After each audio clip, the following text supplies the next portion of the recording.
सत्तेत कुणीही असो कंत्राटदार नीट काम करत नाही असं अनिल परब यांनी म्हटलंय। शिवसेनेनं मुंबई लुटली असा आरोप प्रसाद लाड यांनी केला। युतीत असताना तुम्हीही लुटीमध्ये भागीदार होतात का असा सवाल अनिल परब यांनी केलाय। सफाईच्या बाबतीमध्ये मी एवढंच सांगितलं होतं की नाले सफाईचं काम कॉन्ट्रॅक्टर लोक बरोबर करत नाहीये।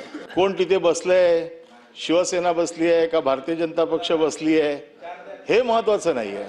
याला प्रसाद लाड यांनी उत्तर दिलं। प्रसाद लाड यांनी सांगितलं की 2002 पासून आम्ही कसा भ्रष्टाचार केलाय मुंबई महानगरपालिकेमध्ये, कशी मुंबई महानगरपालिका आम्ही लुटून खाल्लेली आहे। आम्ही सगळ्यांनी एकत्र काम केले। कालच्या माझ्या भाषणाचा आशय होता की मुंबई महानगरपालिकेत जे कॉन्ट्रॅक्टर काम करतात त्यांच्यावरती महानगरपालिकेच्या बसलेल्या प्रशासनाने आणि जे कोण सत्ताधारी आहेत त्यांनी लक्ष ठेवावं। परंतु प्रसाद लाड यांना ही सवय लागलेली आहे की आपलं भाषण वरिष्ठांनी ऐकलं पाहिजे, त्यांनी आपल्यावरती खुश राहिलं पाहिजे, त्याच्यासाठी आरोप केले पाहिजेत।